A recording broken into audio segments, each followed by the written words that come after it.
Lecture 37। Page 1। Note: Lok Sabha में सीटों की संख्या का निर्धारण जनसंख्या के आधार पर किया गया है। वर्तमान समय में सीटों की संख्या 1971 की जनसंख्या के आधार पर निर्धारित है।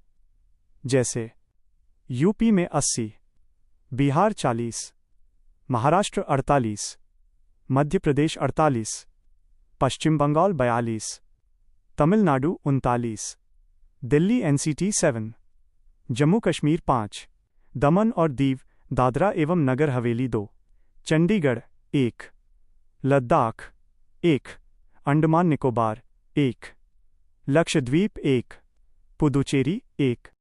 आर्टिकल 82। लोकसभा की सीटों की संख्या का प्रत्येक जनगणना के बाद परिसीमन किया जाएगा। अनुच्छेद 82 में लोकसभा का परिसीमन और अनुच्छेद 170 में विधानसभा के परिसीमन का प्रावधान है। पेज 2।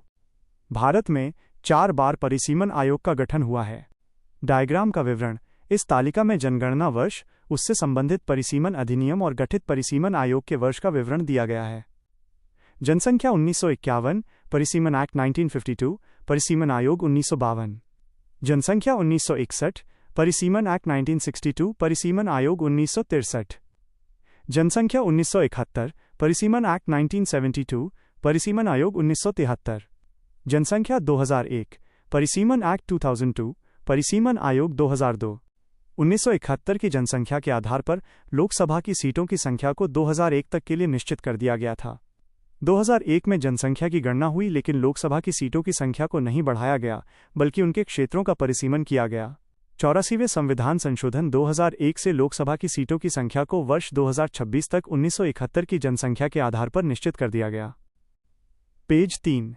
डायग्राम का विवरण: ये फ्लोचार्ट सीटों और क्षेत्रों के परिसीमन के आधार, वर्षों और संशोधनों को दर्शाता है। सीटों का परिसीमन डाउन एरो: 84th 2001, 1971 की जनसंख्या डाउन एरो 2026। क्षेत्रों का परिसीमन डाउन एरो: 87th 2003, आधार 2001 की जनसंख्या। वर्तमान समय में सरकार ने परिसीमन के लिए 131वां विधेयक पेश किया, जिसमें लोकसभा की सीटों की संख्या 815 राज्यों के लिए 35 यूटी के लिए बढ़ाने के लिए प्रस्तावित की गई और जनसंख्या का आधार वर्ष 2011 रखा गया, लेकिन यह विधेयक पारित नहीं हो सका। परिसीमन आयोग: परिसीमन आयोग का गठन राष्ट्रपति करता है। इसके अध्यक्ष सुप्रीम कोर्ट के सेवानिवृत्त न्यायाधीश होते हैं। प्रथम परिसीमन आयोग के अध्यक्ष right arrow N Chandrashekhar Iyer. 2002 के परिसीमन आयोग के अध्यक्ष right arrow Kuldip Singh. Page 4।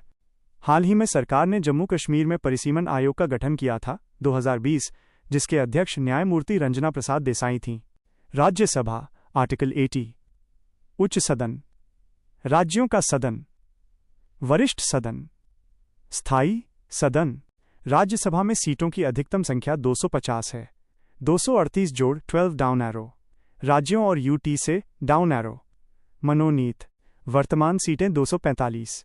233 जोड़ 12 डाउन एरो। राज्य और यूटी से डाउन एरो। मनोनीत। नोट: अनुच्छेद 80(3) राष्ट्रपति राज्यसभा में 12 व्यक्तियों को मनोनीत करते हैं, जो कि कला, साहित्य, विज्ञान और समाज सेवा के आधार पर होते हैं। पेज 5। राज्यसभा की सीटें राज्य और यूटी में: दिल्ली 3, जम्मू कश्मीर 4, पुदुचेरी 1, यूपी 31, बिहार 16, महाराष्ट्र 19, बंगाल 16, पंजाब 7। आर्टिकल 83। कार्यकाल। डायग्राम का विवरण: यह तुलनात्मक चार्ट लोकसभा और राज्यसभा के कार्यकाल और उनकी प्रकृति, अस्थायी बनाम स्थायी के अंतर को अनुच्छेदों के साथ स्पष्ट करता है। लोकसभा: आर्टिकल 83(2). लोकसभा एक अस्थायी सदन है। लोकसभा की अवधि 5 वर्ष होती है प्रथम बैठक से। चुनाव की अवधि 5 साल। सदस्यों का कार्यकाल 5 साल। राज्यसभा: आर्टिकल 83(1). राज्यसभा एक स्थायी सदन है जिसका कार्यकाल अनिश्चित है। राज्यसभा में प्रत्येक 2 वर्ष बाद चुनाव होते हैं, जिसमें 1/3 सदस्य नए निर्वाचित होंगे और पुराने वाले हट जाएंगे। Right arrow. जनप्रतिनिधि अधिनियम 1951। राज्यसभा में प्रत्येक सदस्य 6 वर्ष का कार्यकाल पूरा करता है। पेज 6। प्रथम राज्यसभा चुनाव में ड्रॉ के माध्यम से सदस्यों को बाहर निकाला गया और 1/3 सदस्य नए लिए गए। 1958 से राज्यसभा की प्रक्रिया सुचारू है।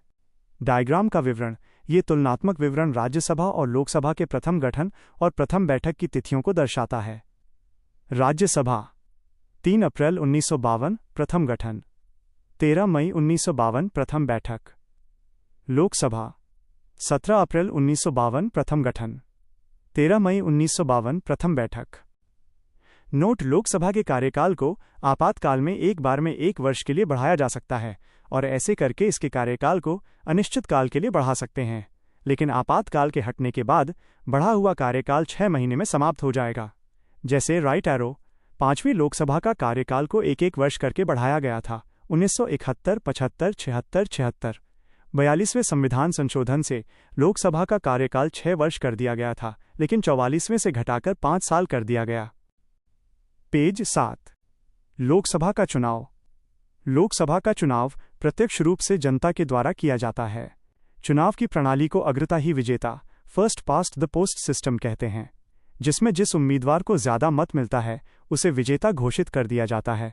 यहाँ मत प्रतिशत का कोई महत्व नहीं है।